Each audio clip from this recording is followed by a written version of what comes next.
चिकित्सा विभाग में कर्मचारियों के डेपुटेशन निरस्त होने से सभी सीएचसी, पीएचसी और अन्य चिकित्सकीय विभागों में लगे कर्मचारियों को उनके मूल स्थान पर पहुंचकर कार्य संभालने के आदेश जारी कर दिए गए हैं, जिसके बाद कहीं अधिक तो कहीं कम कार्मिक रह गए हैं। लेकिन इस स्थिति से निपटने के लिए और कार्मिकों की व्यवस्थाओं को दुरुस्त करने के लिए चिकित्सा विभाग जल्द ही हेल्थ दर्पण ऐप शुरू कर रहा है, जिससे कि प्रदेश के सीएचसी, पीएचसी अस्पतालों से लेकर चिकित्सा व्यवस्थाओं की जानकारी अब एक ही क्लिक पर उपलब्ध होगी। अब एक क्लिक पर चिकित्सा मंत्री प्रसादी लाल मीणा ने बताया कि हेल्थ दर्पण का ऐप जारी होने से लोगों को प्रत्येक अस्पताल की जानकारी उपलब्ध हो सकेगी। शिक्षा विभाग के शाला दर्पण ऐप की तर्ज पर ही ये हेल्थ दर्पण ऐप बनाया जा रहा है और इस ऐप में सभी स्वास्थ्य सेवाओं से जुड़े सभी चिकित्सालयों पर मौजूद कार्मिकों, डॉक्टर्स से लेकर नर्सिंग स्टाफ आदि के पदों और सुविधाओं के बारे में जानकारी उपलब्ध हो सकेगी।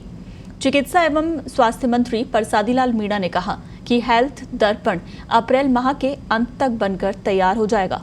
इससे पता लग जाएगा कि कहां पर कितने डॉक्टर हैं, कितने पद हैं और उन पर कौन कौन नियुक्त हैं। मुख्यमंत्री ने जनता को जो जनहित की सुविधाएं दी हैं, वो सभी देने के लिए हम प्रयास कर रहे हैं।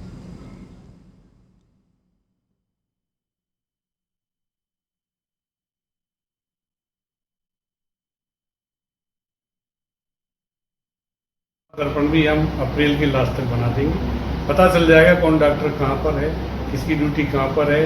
एक पूरा ऐप तैयार कर रहे हैं, तो अप्रैल के अंत तक उसको विभाग पूरा तैयार कर देगा और इसमें सारी चीज़ों को हम अप्रैल के लास्ट तक कंप्लीट कर देंगे। बिल्कुल की जाएगी, जो भी होगा हम निश्चित रूप से हमारी प्रदेश की जनता से मुख्यमंत्री जी ने जो वायदे किए हैं उन वायदों को हम निश्चित रूप से पूरा करेंगे। नई सीएचसी, पीएचसी जो खुली है, बड़े हॉस्पिटल खोले हैं, उसके लिए भी हमको एक्स्ट्रा भर्ती करनी पड़ेगी, तो निश्चित रूप से उनको भी हम भर्ती करेंगे।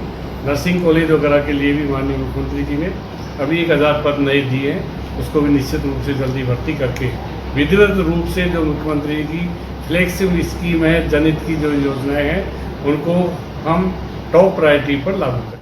तो चलिए इस खबर पर ज्यादा जानकारी के साथ हमारे सहयोगी हिमांशु फोन लाइन पर हमारे साथ जुड़ रहे हैं। हिमांशु, जो एक चिकित्सा विभाग में नई पहल हो रही है हेल्थ दर्पण ऐप जो कि लॉन्च किया जा रहा है, इससे किस तरह की राहत या ये कहें कि क्या सहूलियत जो है वो मिलेगी?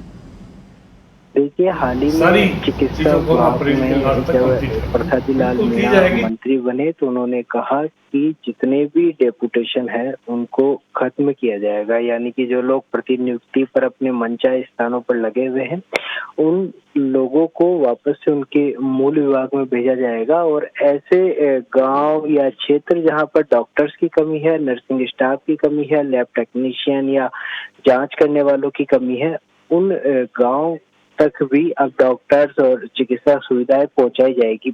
इसको लेकर के जो है पूरा स्वास्थ्य विभाग ने समीक्षा की और पता लगाया कि कहां पर पद रिक्त है, कहां के कार्मिक जो है प्रतिनियुक्ति पर दूसरे जिलों में या दूसरे स्थानों पर लगे हुए हैं।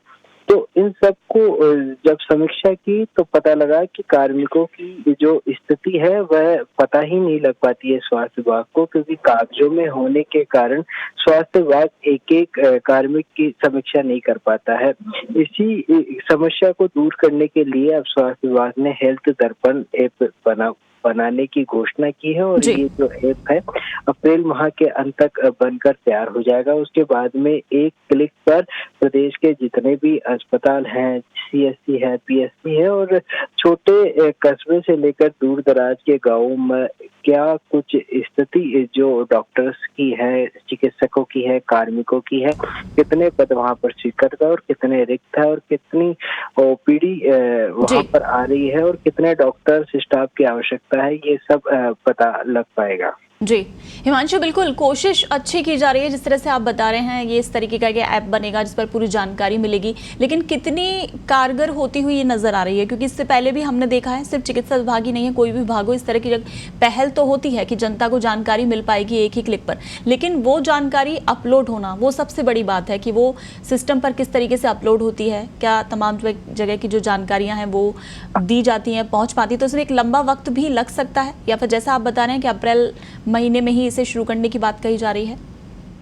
देखिए, चिकित्सा मंत्री का दावा यही है कि हमारा काम जो है ऐप को लेकर चल रहा है और अप्रैल माह के अंत तक इसको शुरू कर दिया जाएगा। लेकिन आपको बताएं कि जो शिक्षा विभाग है उसने भी ऐसा ही एक ऐप शाला दर्पण बना रखा है। उसके ऊपर प्रदेश के जो स्कूल्स है उनकी जानकारी और वहाँ पर जो कार्मिक है उनकी जानकारी उपलब्ध है। और जब शाला दर्पण ऐप बनाया गया था तो सरकार ने ये दावा किया था कि जब ट्रांसफर शिक्षकों के होंगे तो उन टीचर्स के ट्रांसफर करने के लिए भी शाला दर्पण के जरिए ही आवेदन लिए जाएंगे।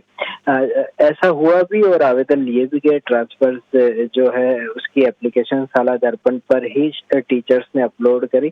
लेकिन जब उनके ट्रांसफर हुए तो कई तरह के विवाद निकल कर सामने आए। अभी ऐप ये भी जब बन करके आएगा उसके बाद पता लगेगा कि जो ट्रांसफर्स की एप्लीकेशन है किस तरह से ली जाएगी। और कई विभाग ऐसे हैं चिकित्सा में जहां पर डेपुटेशन पर ही लोग कार्यरत है। जैसे कि वैक्सीनेशन विभाग को ही देखा जाए तो वहां पर डेपुटेशन पर ही कार्मिक कार्यरत थे और वैक्सीनेशन का काम जो है डेपुटेशन पर ही चल रहा था।